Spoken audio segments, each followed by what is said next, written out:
আসসালামু আলাইকুম বন্ধুরা, আবারও চলে এলাম আপনাদের মাঝে আর একটা রেসিপি নিয়ে। আজকে আমি করে দেখাবো এঁচোড় চিংড়ি। এই রান্নাটা সবাই জানেন করতে, আমি আমার মতো করে রান্না করেছি। কিভাবে আমি রান্না করছি এঁচোড়টা একটু দেখে নিন। এখানে আমি এঁচোড় নিয়েছি, এঁচোড়টাকে ভালো করে ধুয়ে খোসা ছাড়িয়ে পরিষ্কার করে নিয়েছি। এখানে আমি চিংড়ি মাছ নিয়েছি 200 গ্রাম। চিংড়ি মাছটাকে ধুয়ে ভালো করে পরিষ্কার করে নিয়েছি। এরপর আমি এঁচোড়টাকে সেদ্ধ করে নেব। তার জন্য আমি এখানে একটা কড়াই গরম করে এর মধ্যে পরিমাণ মতো পানি দিয়ে দিয়েছি। এর মধ্যে আমি দিয়েছি 2 চামচের মতো নুন আর 1 চামচ হলুদ গুঁড়ো দিয়ে আমি এঁচোড়টাকে এর মধ্যে দিয়ে দিলাম। এরপর আমি এঁচোড়টাকে সেদ্ধ করে নেব।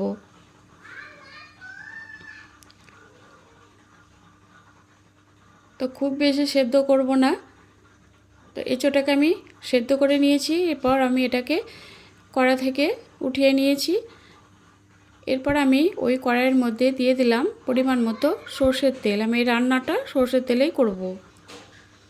এরপর আমি এখানে দিয়ে দিলাম 1 চামচ নুন। আর এখানে আমি একটা আলুকে এভাবে ডুমো ডুমো করে কেটে নিয়েছি।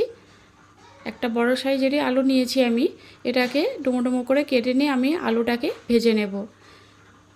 তো প্রথমে আমি কড়াইয়ে 1/2 চামচের মতো নুন দিয়ে আলুটাকে দিলাম, দিয়ে আলুটাকে ভেজে তুলে নিয়েছি।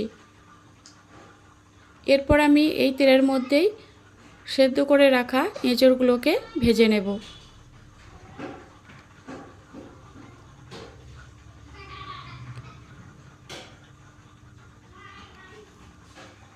এই তেলের মধ্যেই আমি এঁচোড়টাকে একটু লাল লাল করে ভেজে নেব।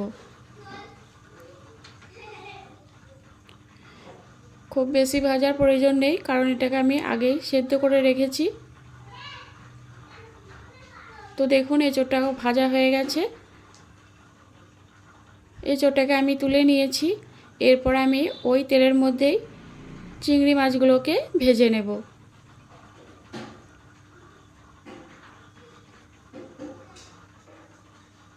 চিংড়ি মাছটার মধ্যে আমি অল্প পরিমাণ হলুদ গুঁড়ো আর 1/2 চামচের মতো নুন দিয়েছি।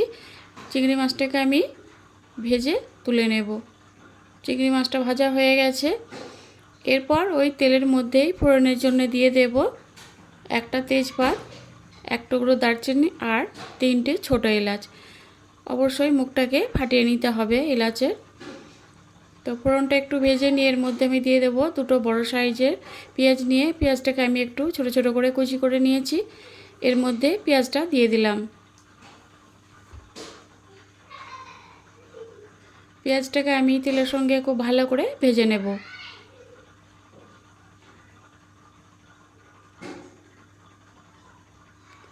পেঁয়াজটা অনেকটাই নরম হয়ে গেছে, দেখুন।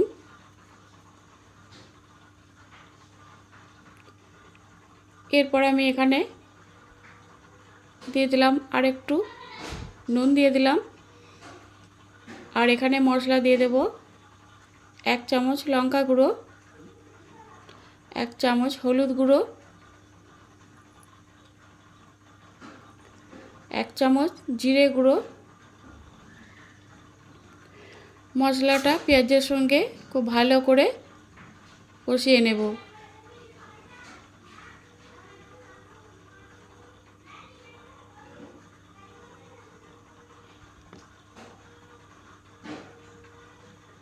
পেঁয়াজটা ভাজা হয়ে গেছে আর মশলাটাও কষানো হয়ে গেছে। এরপর আমি এখানে 2টো মাঝারি সাইজের টমেটো নিয়ে টমেটোটাকে একটু পেস্ট করে নিয়েছি, এর মধ্যে দিয়ে দিলাম।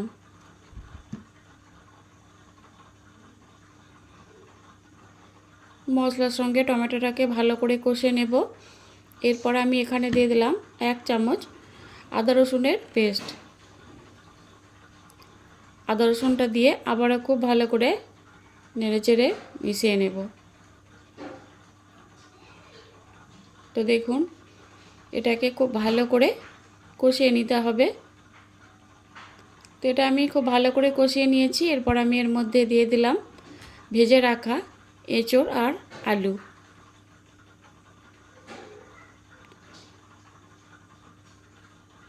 এঁচোড় আর আলুটাকে মশলার সঙ্গে খুব ভালো করে আবারও নেড়েচেড়ে মিশিয়ে নেব।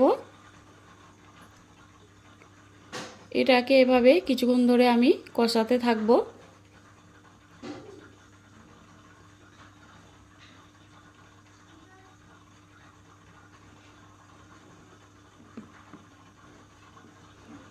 এরপর আমি এখানে দিয়ে দিলাম 1 চামচ চিনি।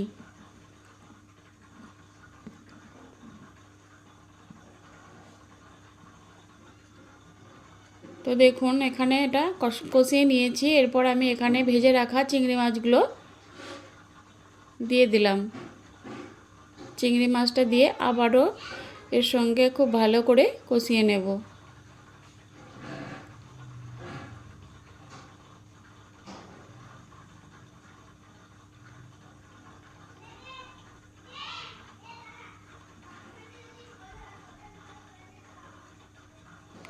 এরপর আমি এখানে পরিমাণ মতো পানি দিয়ে দিলাম।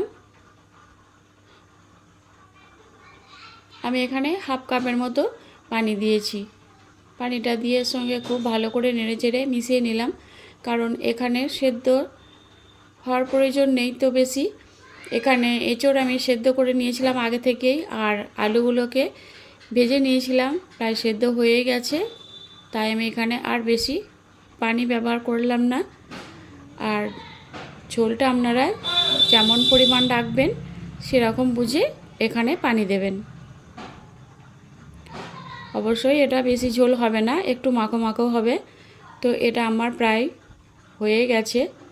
দেখুন সবশেষে আমি এখানে গরম মশলা ছড়িয়ে দেব, ছোটো চামচের 1 চামচ দিয়ে এটাকে আবারও একটু ভালো করে নেড়েচেড়ে মিশিয়ে নেব।